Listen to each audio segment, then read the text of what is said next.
guys, good morning! Welcome to Gold Town Industrial Sales. Okay, ang topic natin ngayon is about welding machine. Paano bumili ng welding machine or ano yung mga tips na dapat natin alamin or idea na magandang klase ba yung welding machine na bibilhin natin. Kasi napakarami ng mga ngayon, brand, model na welding machine ang nasa online. Pero yung iba kasi hindi naman sa sinisiraan natin. Ang lalakas kasi ng mga amperahe na nakalagay, pero hindi naman pala talaga totoo.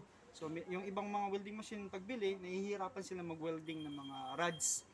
Kasi mga rods kasi natin, meron silang mga kanya-kanyang parameter or yung amperahe na dapat set natin para ma-welding siya or matunaw siya. Okay, for example, ito yung welding machine natin. Ito yung Yamatech na brand na kinicarry ni Gold Town.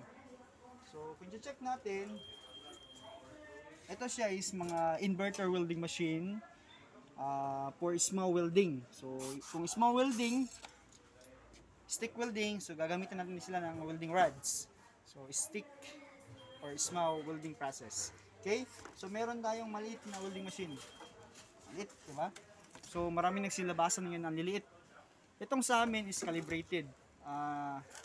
Yung iba kasi na sinasabi nila is 200 amperes, 250 amperes, 300 amperes, 400 amperes. Tapos, yung liliit. Pero, bibigyan ko kayo ng idea. Ito yung gawin ninyo, sir. Double check the spec. So, yan. Kung nakikita nyo sa screen natin. So, yung model niya is Pro Arc 160. Then, Yamatech na brand. So, ito yung spec niya. So, yung input niya, yung amperahe niya dito, input. So, 34.8 ampere maximum, then minimum of 15.6 amperes. So, nandyan yung spec niya. 160 amperes, 26 volts, 26.4 volts. So, ito yung check nyo dapat. So, ilan ba yung duty cycle niya? 60% dapat eh. So, sa 60%, 124. So, meaning na yan, 6 minutes of welding, 4 minutes of, tawag na to, magpapahinga ka. So, yung 100% naman niya, 72 amperes. So, kung gagamitin natin to siya ng mga 1/8 na rod, for example ito 6013 man to. So, 1/8 na rod yung gagamitin natin. So, kawawa yung makina. Kasi 113 amperes kasi yung nakalagay. So, ang bagay lang nito na rod, ang bagay lang dito, yung mga maliliit na rod. Ito. Maliliit. So, nasa mga, ilan ba to? So, 75 amperes. So, bagay sa kanya yung mga 2.6 na rod. So, yun yung dapat natin alamin. Okay? So, sa naman, sa iba na welding machine, like ito yung sellable namin. Sa mga pang DIY, yung mga fabricator na maliliit. Ito siya is pang DIY lang, sir, ha. Ito naman siya, si Yamatech Pro Arc 200. So, digital na. So, kung i-check nyo, malaki na yung niya, panel connector. So, heavy duty. May pagka heavy duty siya kasi yung iba kasing sinasabi nila lang 400 amperes, so ang liit ng ng panel. Dito kaliit to. Tingnan niyo naman. Maliit yan. Compare nyo dito, malaki. Okay? So, ito pang DIY lang. So, yung spec naman niya, check natin. Oh, malakas na eh. Kasi 44 amperes na yung input. Then, 200 amperes at 28 volts. Dapat magkasabay yung amperes and volts para makatunaw tayo ng sakto. Kung magdadrop kasi yung volts natin, mahina yung yung tawag na to, yung welding. So, sa electronics yan siya. Ito yung sinabol namin kasi kahit gamitan ko ng ito na rad, 7018 ha, makapal, ano to, pang ano to, industrial to kasi 7018. So, 113 amperes, yung pinaka-maximum na matutunaw siya. Okay, matutunaw. 7018. So, ito siya, applicable to siya. So, iset natin lang ng 130 amperes. So, kaya niya na matunaw. So, yun yung, ano, yung mga dapat natin malaman na dapat magpa-sample tayo or kung bibili tayo, check natin na kaya ba na specific rod na gagamitin natin yung bibilihin natin na welding machine. Kasi sa huli tayo yung magsisisi. Okay? So kung ano naman, kung gusto niyo naman pang industrial talaga, meron kaming dalawang welding machine. Si Pro Arc, Arc 200, then si Arc 250. So check nyo yung wire, lalaki na. So isa rin yung check nyo yung wire kung malaki. So kung malaki yung wire, mas maganda yung ano niya, performance kasi matagal masisira to kasi matagal uminit yung wire. Compare nyo sa iba, maliliit. So kung kung pipili kayo, may mga features yan siya eh. Ito, Arc Force. Ito, walang Arc Force. Parehas lang 200 amperes.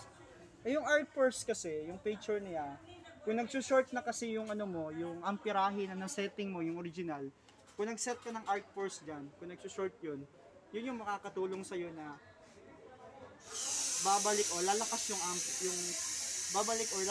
yung set ng amperahe mo. Ito yung kagandahan lang may Arc Force. Kaya medyo mahal-mahal lang talaga siya. Okay? Ano pang mga kailangan natin ng tips? Yung isa, yung duty cycle. Yung duty cycle kasi, yun yung capacity of working hour ng ng unit.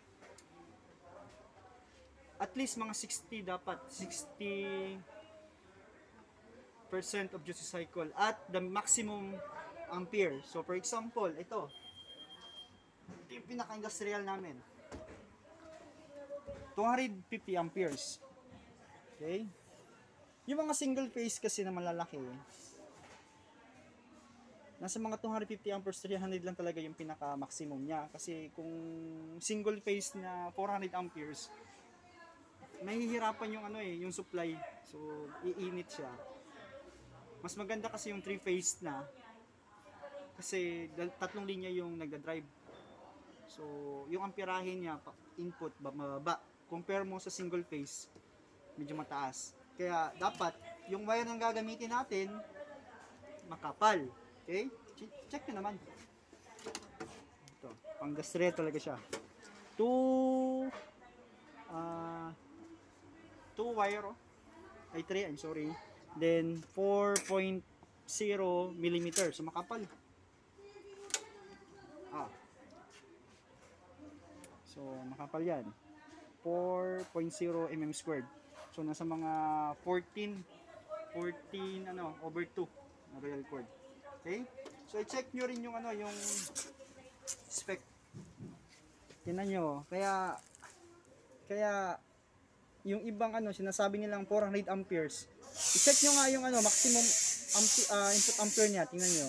Yung ibang 400 amperes na sinasabi nila, mababa yung yung input. So meaning na yun, hindi talaga calibrated yung makina. Kasi kailangan kasi ng kung tumataas yung maximum ampere natin, dapat yung kain niya ng amperahe lalakas rin. So ito siya 56 ampere. So ginagaranti namin talaga to siya is calibrated. Okay?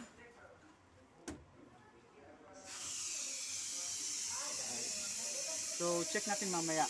Okay, kung bibili na talaga kayo, make sure nga ipatesting nyo yung makina sa 1.8 na rad.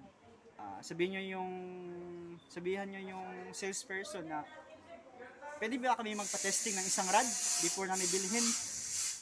Tapos make sure nga, for example ito, 1/8 na rod, 130 amperes. Sabi mo, pwede ba natin iset yung makina 200, pwede ba natin iset yung makina 250 amperes kung matutunaw ba to siya? So double check nyo kung kaya niya matunaw. Pero kung sumobra nga siya ng pag-setting mo, sumobra siya ng mga 200 amperes, nasagad na ng mga 300, nasagad na ng 400, hindi pa rin matunaw yung rod.